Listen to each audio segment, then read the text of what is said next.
ಎಲ್ಲೋ ನಮಸ್ಕಾರ. ನಾನು ನಿಮ್ಮ ಪ್ರೀತಿಯ ಚೈತ್ರ ಹರೀಶ್ ಮಾತಾಡ್ತೀನಿ.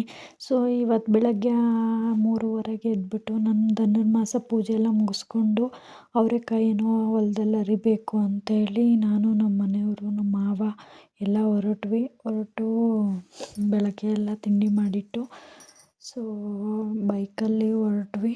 ಬೆಳಗ್ಗೆ 6:30ಗೆ ಹೊರಟು ಹೊಲಕ್ಕೆ ಹೋಗಬೇಕು. ಅಲ್ಲಿ ಬೇಗ ಇನ್ನೊಬ್ಬರು ಹೇಳಿದ್ರು ಕೆಲಸಕ್ಕೆ. ಸೊ ಅವರು ಬರ್ತೀನಿ ಅಂದರು. ಅವಣ್ಣ 7 o'clock ಬರ್ತೀನಿ ಅಂದರು. ಅದಕ್ಕೋಸ್ಕರ ನಾವು ಮುಂಚೆನೇ ಹೋದ್ವಿ. ನಮ್ಮ ಮನೇಲಿ ಯಾವಾಗಲೂ ಕೆಲಸ ಮಾಡೋರೆ ಅವಣ್ಣ, ಡೈಲಿ ಬರ್ತಿರ್ತಾರೆ. ಸೊ ನಾವು ಬೈಕಲ್ಲಿ ಹೋಗ್ತಾ ಇದ್ವಿ. ನಮ್ಮ ಮನೆಯವರು ನನ್ನ ಹೊಲಕ್ಕೆ ಬಿಟ್ಟು ಬಂದು ಅಂಗಡಿ ಬಾಗಿಲು ತೆಗಿತೀನಿ ಅಂತ ಹೇಳಿ ಬೈಕಲ್ಲಿ ಚಳೀಲಿ ತುಂಬ ಬೈಕಲ್ಲಿ ಹೊಡ್ಕೊಂಡು ಹೋಗ್ತಾಯಿದ್ರು. ಸೊ ನಮ್ಮ ಅಂಗಡಿ ಅದು 7 o'clock ತೆಗಿಬೇಕು. ಡೈಲಿ 6:30 7 o'clock ಕ್ಲೋಸ್ ಮಾಡಿದ್ದೀವಿ. ನೈಟ್ 9:30ಗೆ ಕ್ಲೋಸ್ ಮಾಡ್ತಾರೆ. ಬೆಳಗ್ಗೆ 7 o'clock ಓಪನ್ ಮಾಡ್ತಾರೆ. 6:30 7 o'clock ಎಲ್ಲರೂ ಚಳೀಲಿ ಬೆಂಕಿ ಕಾಸ್ಕೊತಾ ಇದ್ದರು. ನಾವು ಬೈಕಲ್ಲಿ ಹೋಗ್ತಾ ಇದ್ವಿ. ನಮ್ಮ ಅಪ್ಪಾಜಿ ಸ್ವೆಟರು ಏನೂ ಹಾಕ್ಕೊಳ್ಳೋದು ಇಲ್ಲ. ಸೊ ನಮ್ಮ ಮನೆಯವರು ಬೇಗ ಎದ್ದೇಳೋದು ಅಂತೇಳಿ ನೈಟ್ ಹಾಕ್ಕೊಂಡಿದ್ರು. ಮತ್ತಲ್ಲೇ ಬಿಚ್ಚಿ ತೆಗ್ದಿಟ್ಟಿದ್ರು. ಯಾಕೋ ಏನೋ ಅವ್ಳಿಗೆ ಯಾಕೋ ಒಳಗಡೆ ಸೆಕೆ ಆಗ್ತಿತ್ತಂತೆ. ಸೊ ದೇವಸ್ಥಾನದ ಆಪೋಸಿಟ್ ಬಂದ್ವಿ. ರೋಡಲ್ಲಿ ಹೋಗ್ತಾ ಇದ್ವಿ. ಇವತ್ತಿಂದು ವ್ಲಾಗ್ ನಿಮಗೆ ಇಷ್ಟ ಆಗಿದ್ದರೆ ಕಮೆಂಟ್ ಮಾಡಿ, ಶೇರ್ ಮಾಡಿ, ಸಬ್ಸ್ಕ್ರೈಬ್ ಆಗಿ ಫ್ರೆಂಡ್ಸ್.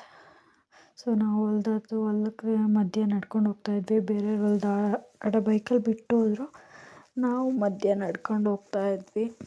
ನಡ್ಕೊಂಡು ಹೋಗ್ಬಿಟ್ಟು ಇನ್ನೇನು ನಮ್ಮ ಹೊಲ ಹತ್ರ ಬಂತು.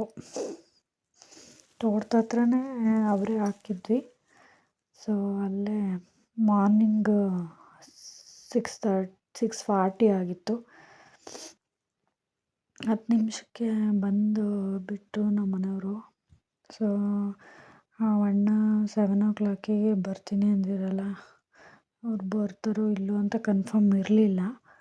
ನಾವು ನಮ್ಮ ಮನೆಯವ್ರನ್ನ ಅಂಗಡೀಲಿ ಬಿಟ್ಟು, ಸೊ ಅಂಗಡೀಲಿ ಅಂದರೆ ಇವಾಗ ಹಬ್ಬದ ಸೀಸನ್ ಅಲ್ವಾ, ಸೊ ಇರಲೇಬೇಕು ಒಬ್ಬರಾದ್ರೂ. ನಮ್ಮ ಮನೆಯವರು ಇದ್ದರು ಅಂಗಡೀಲಿ. ನಾವು ಹೋಗ್ತಾ ಇದ್ವಿ.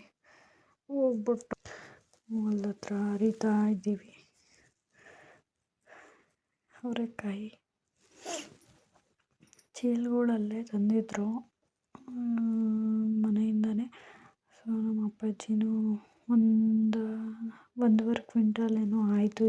ಈ ಎರಡನೇ ಸಲ ಹರಿದಿದ್ದು ಅವರೆಕಾಯ.